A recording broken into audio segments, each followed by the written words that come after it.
Bonsoir, Hipstorians. Welcome to a French-themed episode, despite my German pickelhaub. Well, I'll cover for the French angle. There you The go. Poulot, the French Poulot. Yeah, that one looks decidedly better now for defending against shrapnel. But really, to be honest with you, neither of them did much good. In fact, these were leather originally, and production got a little bit overwhelmed, obviously in advance of the march on Belgium on the way to France, which kicked off the First World War on the 4th of August. So we're at the 8th of August here today. In 1914, I mean, over 100 years ago. I am feeling a little old. You look like you were there. I possibly would fit quite well in. Yeah, for sure. What do you think of yours? I just need to, the whiskers actually, I've been working on them, and they're, I just need to get rid of the beard, and I'll be a bit, I'll be Kaiser Wilhelm and fly the flag for the Kaiser Reich. But these actually, they end up having to make these out of paper. I mean, imagine sending troops off to war. We're talking about 1914. We're talking about, the changeover from the way armies used to fight. Yeah. And then suddenly found themselves up against modern.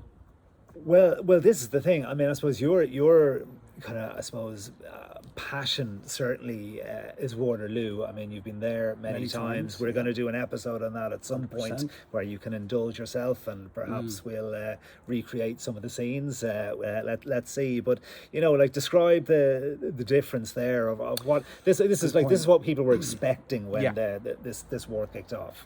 Yeah. So I suppose the reason why we're here this evening with these awesome hats, helmets that Derek has brought back. We'll get into that a little bit more. But yeah, that's a good point. Waterloo was fought in 1815. Now we're 99 years later, 1914. Yeah. When the Allied armies went up against the German armies, and like you said, they made their helmets out of paper. Yeah, that's the pickle halves. They were leather originally. No use. No good to anybody. But what were these called? Pickle halves. These are the pickle halves. And this would have been just the... Yeah, a bit like the Tommy tin hat. Yeah, it doesn't look like it would give you a whole lot of protection. No, definitely not around the ears. But it goes to show just how unprepared the armies were in August 1914. I mean, they had cavalry charges right at the very start of the war, which they would have had in Waterloo 99 years before that. So in between, there would have been a lot of colonial wars around the world. American Civil War. Exactly. So, but this is the first time that European armies properly engaged on the battlefield.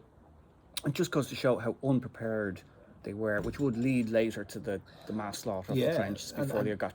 They should have seen it coming. I mean, there was trenches dug in the American Civil War. There was trenches dug in the Russo-Sino-Japanese War.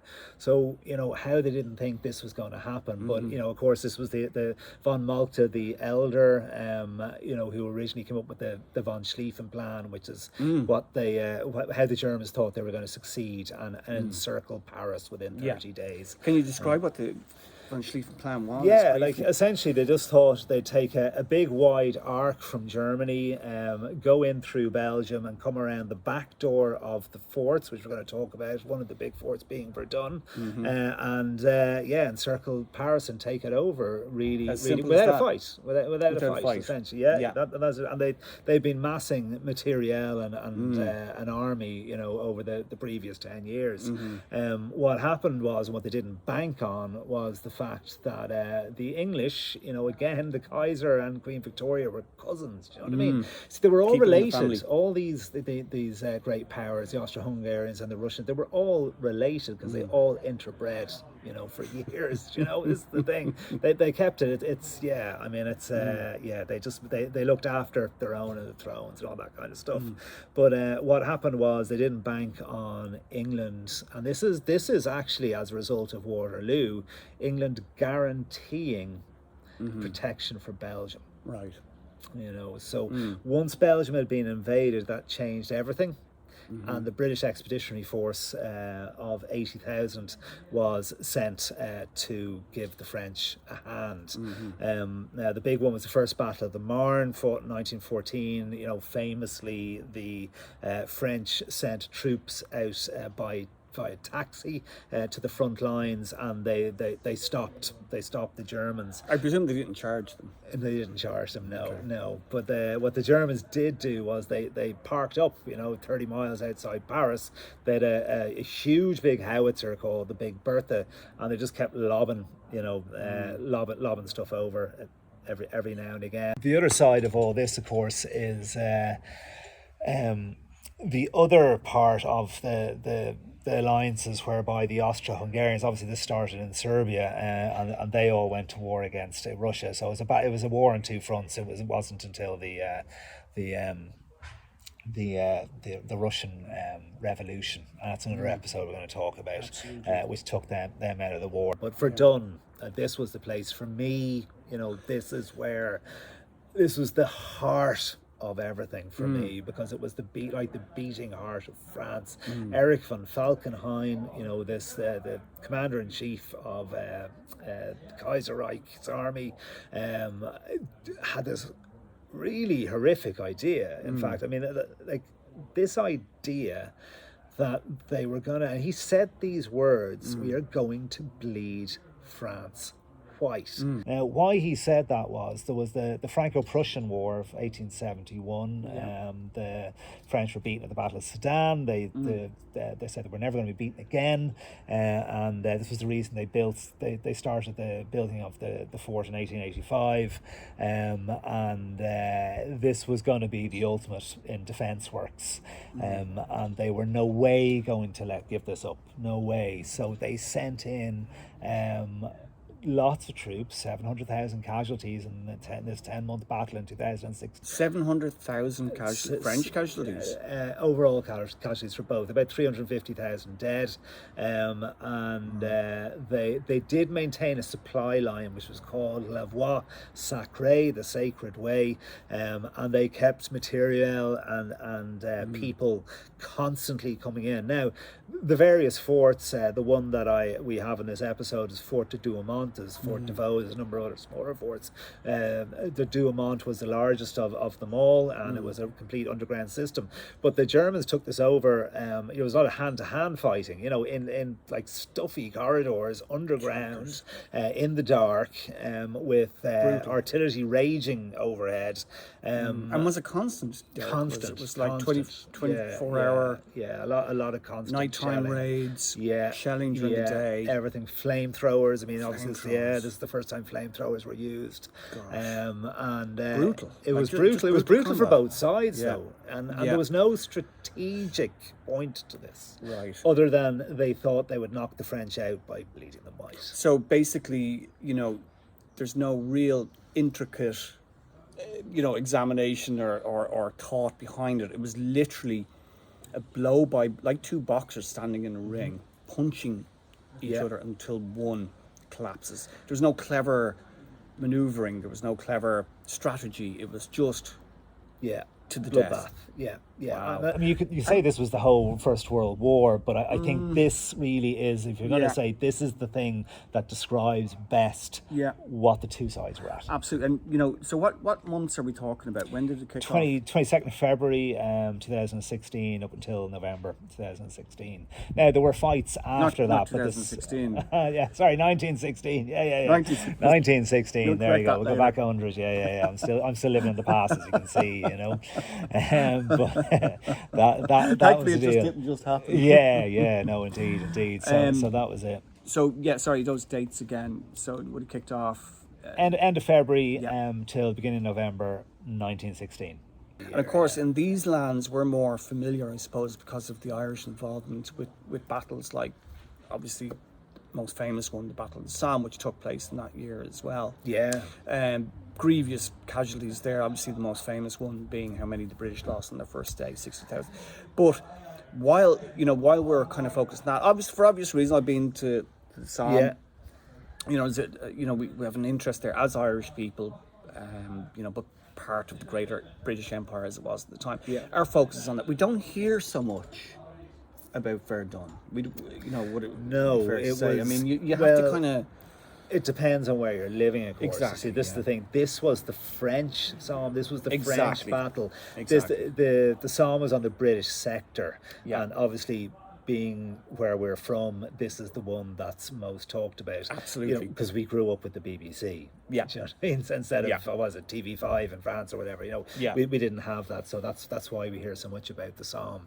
as opposed to and- Verdun. But in I- France and presumably Germany as well, to a certain extent, there's more of an emphasis on it. Absolutely. And the fact again that we're Irish, there was Irish commitment from Irish soldiers that fought the British Army. They didn't go to Verdun, they went to the Somme. Yeah. And that's it. And interesting enough, when I was over there, I was at a family wedding, and I got talking to one of my wife's cousins, who he was actually he's in the Irish Navy actually, but he never taken much interest too much in the grandfather's involvement in World War One. But as it happened, he'd done a bit of research, discovered that he had fought with the British Army, obviously, and had died at the second Battle of Ypres in 1915, which was and died in a gas attack. And this was the first time that the Germans had used gas, and they used phosgene gas. So that was the first ever chemical attack on a battlefield. So they were gone to see his name up in the Menin Gate, So he's vanished, is he? They never recovered his body? Never recovered his body. No. So you see, like, it just goes to show, maybe the viewers will tap into this a little bit. Yes, we're Irish, but you're not that far removed from some family connection, even in Ireland, to some of the greatest wars and some of the biggest conflicts around the world. And we'll get into that again later in some other episodes. But suffice to say, there's many a faded photograph somewhere in Irish homes, somewhere in attics of some lost relative, just like that one. Yeah, absolutely. Yeah. Just tell us, so Derek, you've been to Verdun before. Yeah, many times. Many times. So Yeah. this is like, why do you feel like some sort of, there was no Irish there? You didn't have any personal... No personal. I do have a great uncle that was in the first parachute regiment, all right, in the Second World War. Like he left the British Army, but in 36 and rejoined in 39, and then being a paratrooper in North Africa and stuff like that. But no, I don't know why. I've always had this interest. I think I saw. Do you know what it was? There was a show, a weird sci-fi show in the 80s called Sapphire and Steel. Joanna Lumley was in it. I remember Joanna Lumley. Yeah, right. Well, I remember her. There was an episode, and there was a couple of episodes, and it was to do with World War One, and whatever it was, I just took this interest in World War One, and this is it. And I've my first launch into history as an adult, just with an interest in history. It was all World War One. I mean, you remember when we were living together in Pleasant Park? That was my thing. Absolutely. But but you feel yourself drawn to particular battlefields. Like in your case, Verdun. Yeah, Verdun. It was the whole notion of the fort. fort. This impregnable fortress that wasn't so impregnable, and the futility. This is what interests me about history and the history of conflict. It's like, what the Jesus are people thinking? Do you know what I mean? Like, they are literally, and the people that end up making the decisions of why they make those decisions, and largely is taken out of their control, but they find themselves in positions where they feel they've no choice but to send young people to their deaths. So you think that's an interesting point, because I always considered, perhaps completely wrongly, that these people, like the leaders, they had no compunction. It was just, that's the way it was back then. Maybe civilization was a bit more brutal and a lot less woke than it would be today. There would be, but you're thinking that they actually had a conscience about these decisions, that you're saying what went through their minds. I'm suggesting nothing went through their minds. I'm suggesting that it was just moving pieces on a chessboard. No, the Kaiser didn't want to go to war with England. That was not their intention. They did not think England would honour protecting the neutrality of Belgium. So that was just a gross error on probably the German High Command's part. No, I don't think they don't think they end up in war. We can see what's playing out now, even in Ukraine. Like, all these things happen. History, as you know, it repeats itself over and over and over, and we always end up with conflicts where empires face off against one another, because they just feel they've no more room. I mean, this is a whole thing of territory. Ever since humanity has decided to lay down its roots by farming, 15 to 10,000 years ago, we've become less helpful towards one another. The reason we survived, we're a social creature. We used to go, listen, there you go, there's nice berries over there, grab a few while you can, we're heading off this way anyway, best of luck to you, mate. That seems to be how humanity managed to do well, and ever since we've started plotting, getting plots to farm, which became our own. We've become very possessive, and wars are fought over possessions. Wow, that's an interesting Yeah. interesting take on that. Just bring us back to Verdun. So, I would be drawn to some battlefields, Waterloo in particular, and obviously the D-Day beaches in the Second World War, which we've both visited. Yeah. But what is there in if people, our viewers, what is there in Verdun?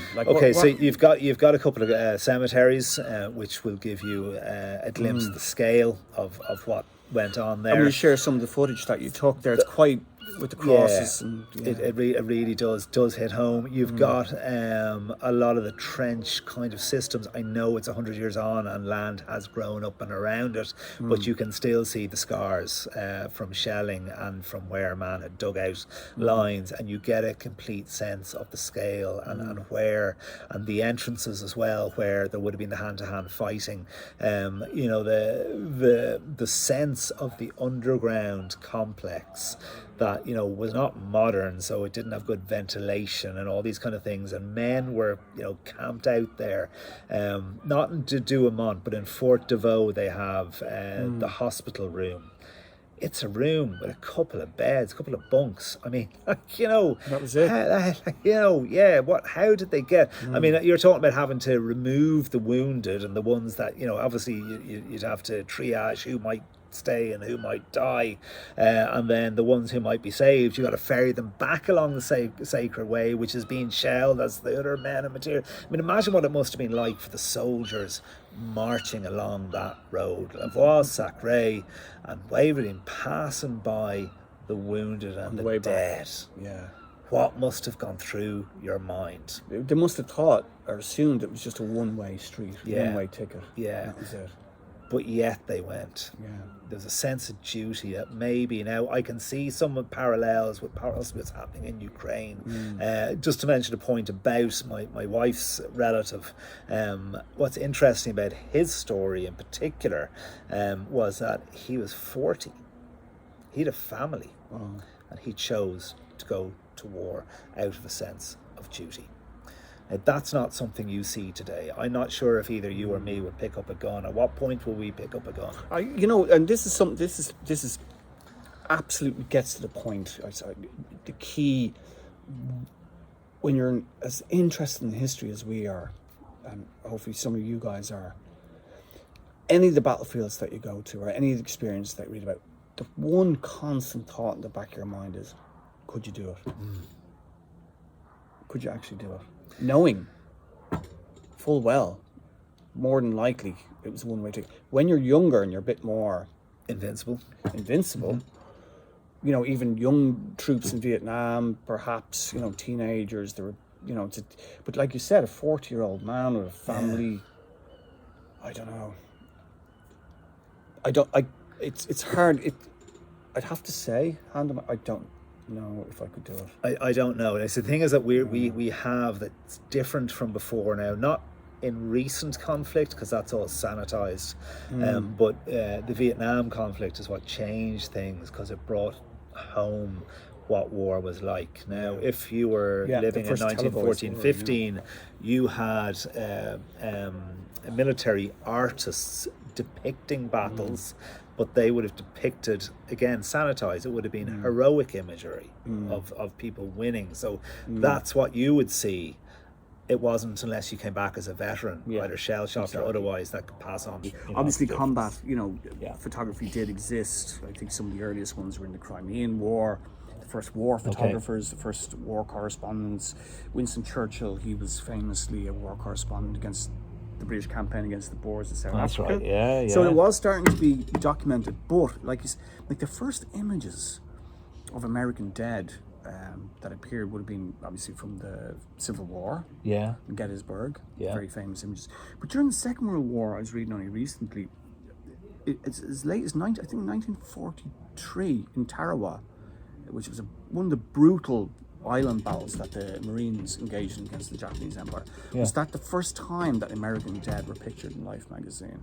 Right. And it was to bring home exactly as late in the war as that. Okay. When they showed actual, That's insane. they would have showed combat footage, but when they Yeah. actually showed American dead in the Second World War, it was as late as 1943, and it caused. That's interesting now. I must, because obviously we have pictures of the American doughboys when they arrived in 1917 over In the First World War. Yeah. But that's interesting, yeah. That, yeah, in the Second World War, because yeah. because the governments, the powers that be, know they are sending men to fight and die, and even as late in history terms as the Second World War, it was obviously such a sensitive subject that they censored it. Like American Dead now, I'm talking about, there was combat footage, but you didn't see American Dead until as late as 1943. So that goes to show the effect it has on people when you see that. Now, it's all over the YouTube. And, It is, and you get Twitter. to see. If you want to go looking for it, you'll find it. But you won't find it on the 6 o'clock news, though. That's for sure. That's for sure. Yeah. After the Franco-Prussian War of 1871, France thought it best to construct a ring of forts to protect Paris. Fort de Douaumont is actually the largest of the forts.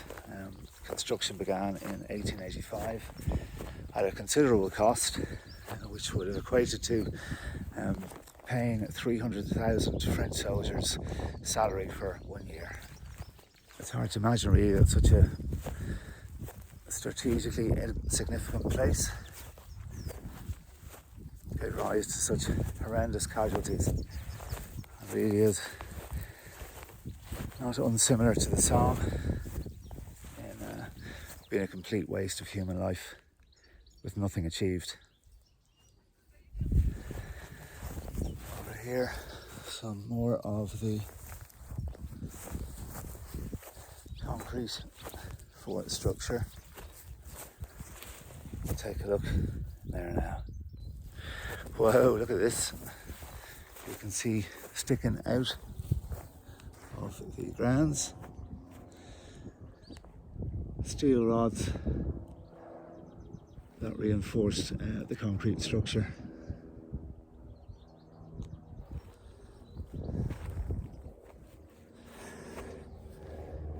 What's in here?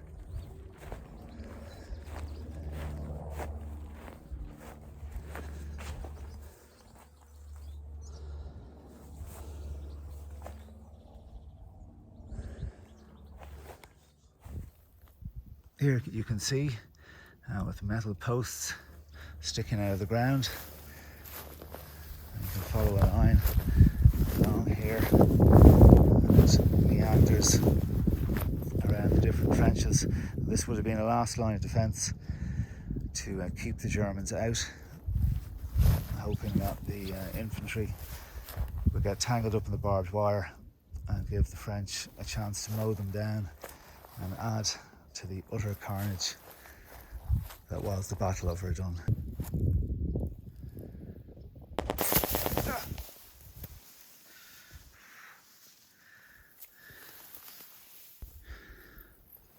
This is one of the walkways into the fort where many a Frenchman would have been trudging along during the winter spell at the beginning of the war, probably with some degree of confidence that this was a bit of a crusty number and everything was okay. And towards the end of the battle in December 2016, many would have been contemplating their own demise, since so many of them were either seriously wounded or died. It was at these type of entrances as well where you would have found hand-to-hand fighting between French and German soldiers. Just try to imagine now what it would have been like for both sides.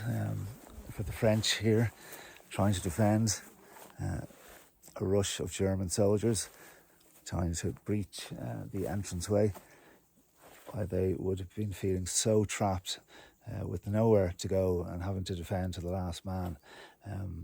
A pure fight to the death, pure survival at its very base level. And even the Germans as well, despite having made it this far, certainly no guarantee of success in that you might get to keep your life. Oh, Neil, wish we were here, buddy. It's getting exciting now. This is a real deal. We're right up to the centre of Fort de Douaumont, and you can see all the different gun placements. Just up here is an iron gun emplacement.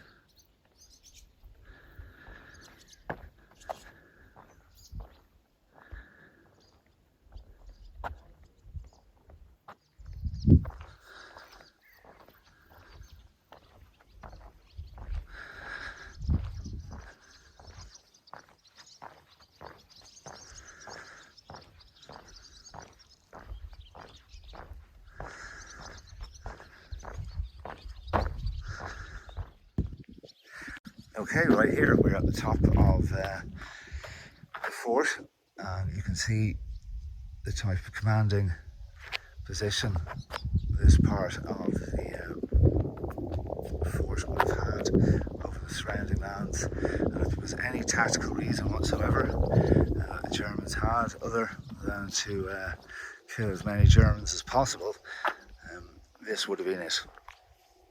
They'd certainly be able to see any attacks that were forming up, and certainly see the smoke from the firing of howitzers and big rail guns, one of which was stationed outside Paris, 30 kilometres away, called Big Bertha. And here would be one of the French 75mm cannons. Just over here, machine gun placements.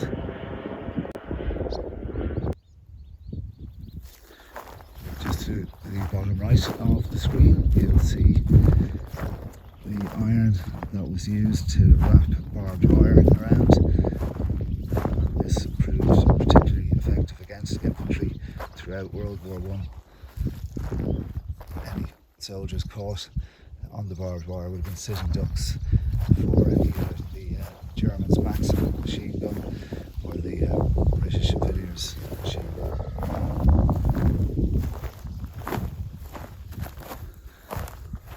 So incredible to think of the type of onslaught that the men in the fort would have had to endure, the psychological impact of shells, landing all around you continuously, all day, every day. The troops in Verdun were actually, it was supposed to be a plum job for any soldiers during the war, as they believed that it was impenetrable and that the Germans would not dare attack here. Unfortunately for them, they did. There would have been many shell shock casualties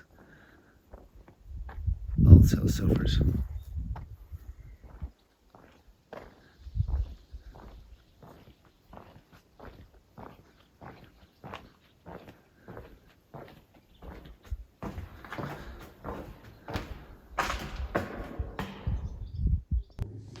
We're inside. Wow. You can really get a sense of the strength of the building. Hewn out of a hill and so intact inside, considering the bombardment. Here are the quarters where the infantry would have slept and shared bunks.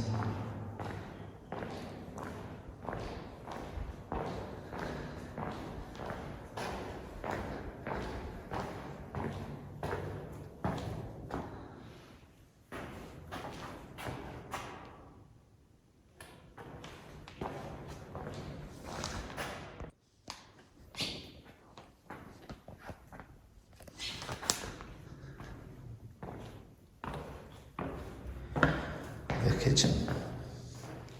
I think they need a little bit more counter space.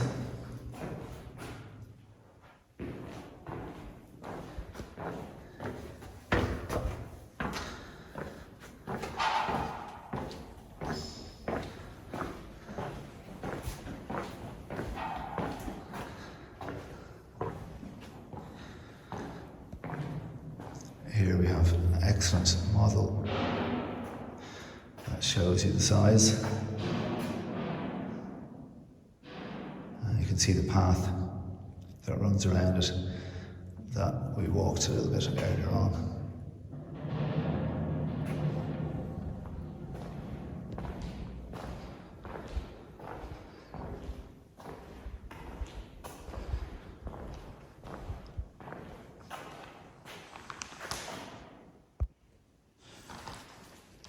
These are the sanitary facilities.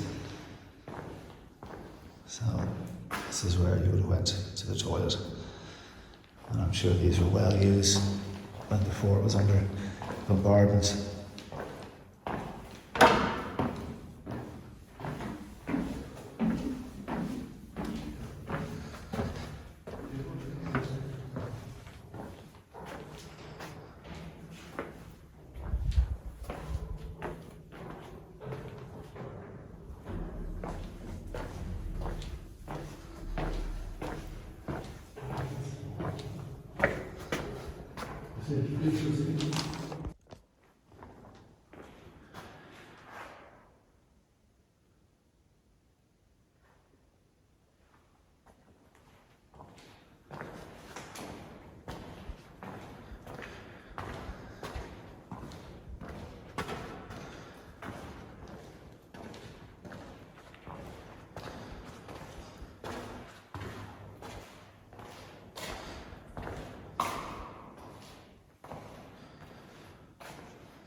And no automation, everything here would have had to be done by hand.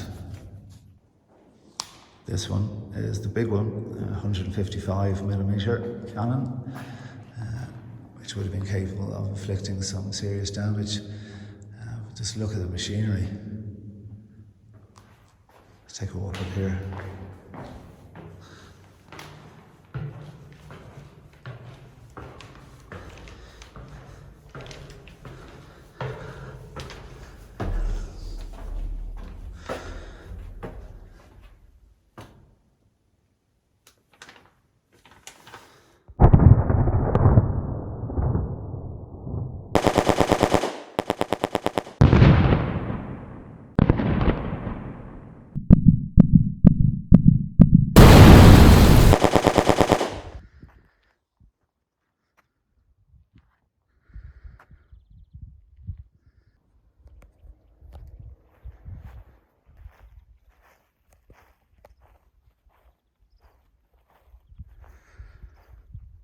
Why did so many people have to die? Most of these were killed by an enemy they couldn't see. They could hear the shells all right, and the enemy couldn't see them. And the people in charge of running the war just saw the dead as numbers. But when you come to a place like this, you can really see numbers aren't what this was all about. People. Hundreds and thousands of people. That's for sure. Yeah. So Verdun, like, just cross upon cross. And what is the famous, which you have read about, the ossuary? Is that how you pronounce it, where the bones are kept? Did you visit this point? No, I didn't. Yeah. So it's one part of Verdun. I haven't been to Verdun, but I'd love to. It's actually in the building where I was outside taking the Okay. footage. So, unfortunately, as a result of being at a wedding and COVID pressures around that with one half of the family, I didn't have too much time to go into the full tour. You know, It goes to show you, viewers, just how ingrained myself and Derek are about these things. I spent my honeymoon on V Beach in Gallipoli. Okay, great. One of the most remote. The romantic moment of my honeymoon on our first night no, as a husband and wife was to look down at V Beach and drink a glass of wine and go, God, 1,000 Irish boys were killed.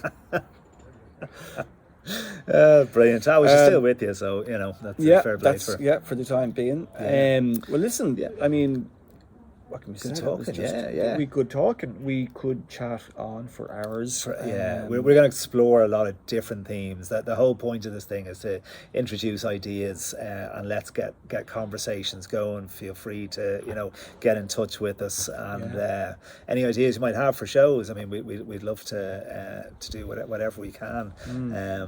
We might even dress up for the occasion. Helmets first. Just helmets for the time being. Okay, best of luck, Neil. Have a good one. Talk to you soon, all right? Bonsoir. Bonsoir.